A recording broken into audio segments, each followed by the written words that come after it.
Mike Norvell had a comment that came out. Head coach of Florida State, by the way, if you don't know this, Mike Norvell has been there for 6 seasons. He is 38 and 34, 38 and 34 in 6 seasons at Florida State. A lot of people are talking about it. This is a make or break year for Mike Norvell. It honestly was probably a make or break year last year, but the problem is that if you haven't been paying attention to this, Mike Norvell has a insane buyout. And by insane buyout, I'm talking like Jimbo Fisher level buyout. 51 millis buyout. It's just absolutely insane. I'm pulling up the article right here. It was written in The Athletic. Feel free to go read it yourself. It was written by Ralph DeRusso, great journalist for The Athletic. And it's nothing more than just like a kind of preview piece, just getting to talk about Mike Norvell, getting his thoughts, his insights into the season. Like there's nothing wrong with what Mike Norvell said. It's kind of more just what we as college football people do with this information. And I say it that way because the problem is that Mike Norvell essentially said, yeah, I'm not coaching for my job. I don't fear failure, was his actual quote. And last year they went 5-7, not great. But you know who they did beat was Alabama. That was awesome. That was pretty good. Everyone, when they beat Alabama, everyone was over the moon. And then what happened was Alabama went up, Florida State went down. Like it didn't play out the way that everybody thought. Week 1, everyone was like, Alabama's toast. Kalen DeBoer is the worst. Fire him. Let him go. And now Kalen DeBoer is a contract extension, which, by the way, I was part of that. I was part of the chaos. I was part of the mayhem. It's just, it felt right. It felt right in the moment. You can go back and even listen to it. It's in this podcast feed. So I don't know. Don't expose me too bad. But last year, if he got let go, he would have been owned $59 million. But here's the deal. He could have been let go. Nobody has this thing where it's like, oh, Florida State doesn't have any money. Nobody thought that last year. They might not have any money. They really might not have any money because, again, you can go read it in the article. School recently spent hundreds of millions of dollars on stadium renovations and a new football building. Like they already dropped a bag in preparation for their football program. The hard part is that when your football program doesn't live up to the millions of dollars that you have spent on the football program, it's kind of tough to make up then those millions of dollars that you spent. It's brutal out here.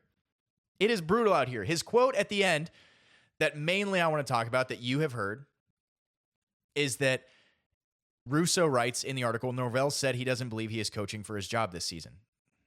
Sure. I don't fear failure. I never have. I do fear regret.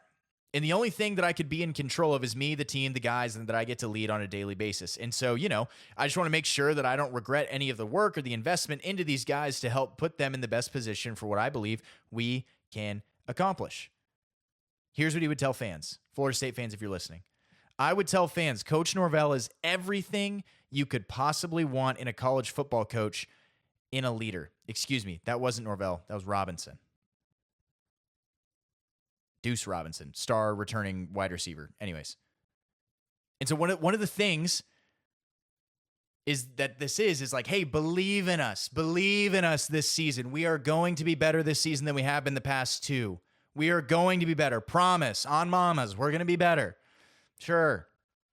The problem is that when you go 5-7 last year and I think the Alabama game really puts this in perspective, when you just wins a crucial, critical game at the beginning of the season, and then you end in disappointment, 5-7. Like you don't win trust of fans when they're calling for your head, and then the organization, the school, the university doesn't fire you, doesn't let you go because they don't have enough money. Like that's not good. That means you stuck around because the organization couldn't afford to let you go. That means they made a bad investment previously, and now they just kind of got to ride it out.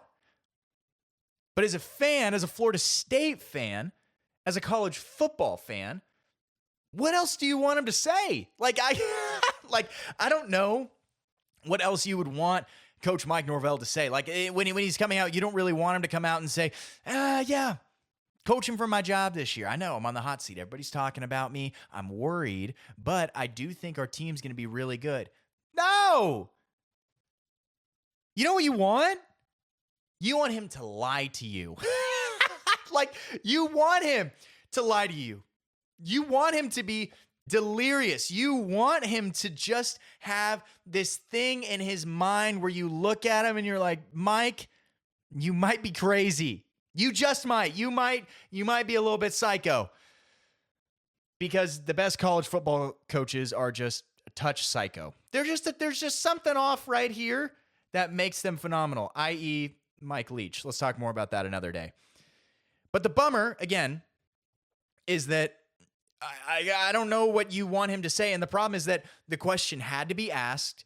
The problem is that the answer had to be given. There's no real other way that you could frame this. Like, maybe there could be a better way to ask that question. But ultimately, that's the question that had to be asked because everybody wants an answer from Mike on how he's feeling about the season. And everybody wants that question to be asked. And they know that that's the answer they're going to get. It's just like at the end of every single sideline interview or at the end of every single post-game interview, press conferences, they give the same answers pretty much every time. Every now and then you get a little bit of the off-script answers that some coaches give, that some players give. You get just a touch more honesty than you were expecting for. But most of the time, you kind of just get the answers that you get. And so I don't totally understand why there's, and again, we're talking about this, but why there's so much noise around him not being worried about his job. You want him to lie. I would bet he's maybe a little bit worried about it. But if also you had a $51 million buyout at the end of a year, I wouldn't fear failure either. I mean, you just do the best you can. If you get fired, you get 51 millios just in your bank account. It's awesome. I wouldn't be mad about that one either. So I wouldn't fear failure either. With that, was thinking about what are some different ways that Coach Mike Norvell maybe could have said this and approached this in a different way. Enter in Noah Tour six-packer. If you don't know what the six-packer is, this is a staple on the show, upcoming staple, where you have 6 different options to pick from. You know, everybody loves the guy that shows up to a function. Everybody loves the guy that shows up, even just when you're watching the game, when you're hanging out with some friends, that shows up with a six-pack. It's awesome. It's an easy thing to bring. Everybody can have one for the most part. You're willing to share. Like, nobody pretty much drinks a whole six-pack by themselves if they're showing up, hanging out with other friends. If you do, no shame. But, you know, if you bring your 6, for the most part, you're bringing that to share with others. So this is what I'm doing. I am bringing a 6-packer to the function. I'm bringing it to the function. These are things that Mike Norvell could have said that I think would have gone on maybe just a little bit better. And maybe not even better. They're different things he could have said. All right, for comedic relief and actual relief and something in between. 6-packer, better things that Mike Norvell could have said. Number 1, I embrace failure. Like that. That's an option. Or you say, hey, are you afraid of this season? Are you worried about this season?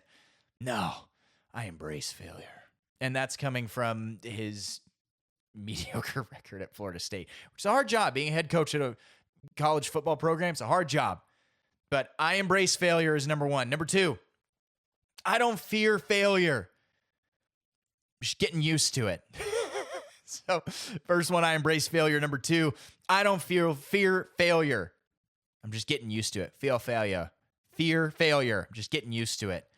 Number 3, imagine the baller move that this is, like the checkmate move that Mike Norvell has when he drops this bar. Just imagine it with me. Are you worried about this season? Have you seen my buyout? Can you imagine if that was his response? I know that's more of a Lane Kiffin type of response, but still, what an amazing thing that he could have said. And then number 4, which kind of fits in with that, hard to feel failure when you can't fail. It's a win-win. Remember, $51 million if he gets bought out, and then if he has a great season, fans are back on his side. I mean, it's a win-win. It's hard to fear failure when you can't fail. Number 5,